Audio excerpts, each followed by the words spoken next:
Баршаңызға сәлем достар, менің каналыма қош келдіңіздер. Бірінші видеоны көрместен бұрын міндетті түрде тіркеліп алыңыз. Бүгін мен каналымда маршмеллоу, яғни зефир түрін жасайтын боламыз. Балалар сүйіп жейтін және де өте тез дайындалатын тәттілердің бірі. Ол үшін бізге кез келген ыдыс қажет, осындай жан-жағы бекітілген, және де бізге салафан қажет. Осыны маршмеллоумыз жабысып қалмас үшін салафанымызды сұйық маймен майлап қоямыз.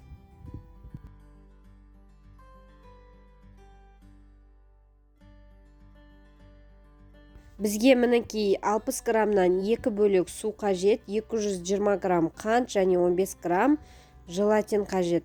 60 грамм суымыздың үстіне желатинімізді салып, салқын суға араластырып, бетін жауып 20 минутқа қойып қоямыз. Ол өзі ісініп, реакция беру қажет.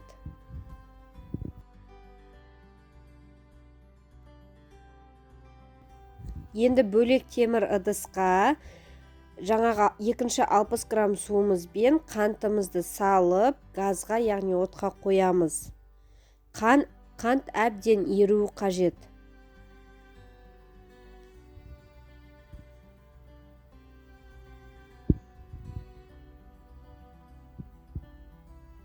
Мінекей газға қойып, жақсылап араластырып тұрамыз. Қант еріп, сұйық масса шығуға тиіс.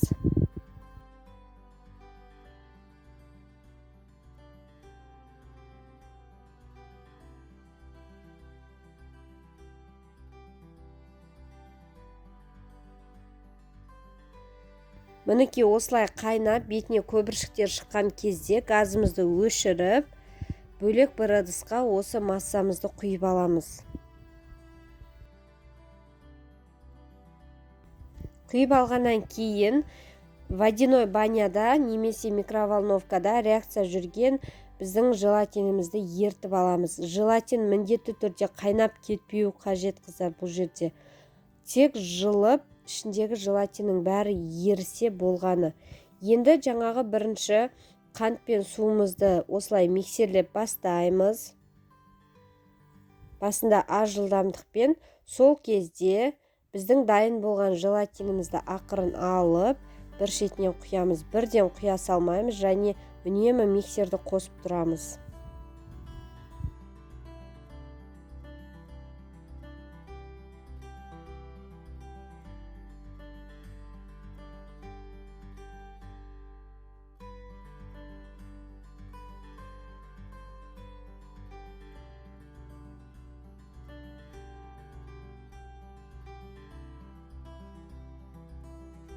Міне бізде барлығын құйып болдық. Енді скорысын жылдамдатып, әппақ көбік болып, яғни пенка болғанша миксерлейміз.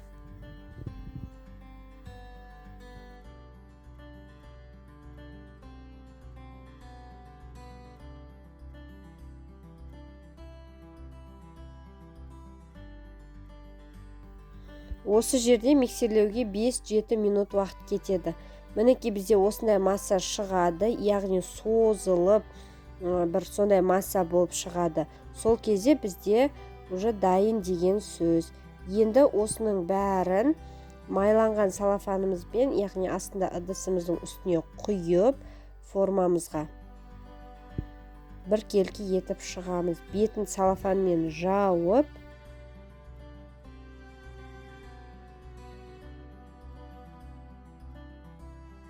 мінекей бізде осылай болып, енді холодильникке 5 сағатқа немесе бір түнге қалдырамыз. Әбден қатқаннан кейін бірақ ашамыз. Мінекей бізде бір түнге қалды, бір түннен кейін алып, енді осы жерде кукурузный крахмал мен сахарный пудраны сеу арқылы маршмеллоуларымызды бөліп аламыз. Менде тек сахарный пудра ғана болды. Егер тек сахарный пудра болатын болса, тез еріп кетеді маршмеллоу. Ал кукурузный крахмалдарыңыз болса, ұзақ уақытқа дейін ұстайды формасын. Өте дәмді болып шығады. Жасап көріңіздер. Кез келген формада кесіп балаларға берсеңіздер болады.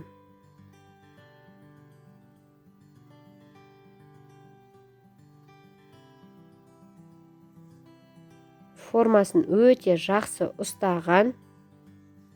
Дәл видеодағыдай етіп жасап көріңіздер. Міндетті түрде ортасын осылай кескен кезде де ортасына сахарный пудра сеуіп отырыңыздар.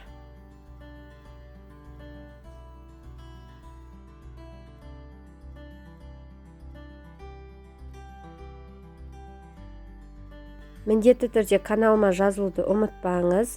Каналымда басқа да рецепт түрлері өте көп. Сіздермен болған Айжан Ерболатқызы.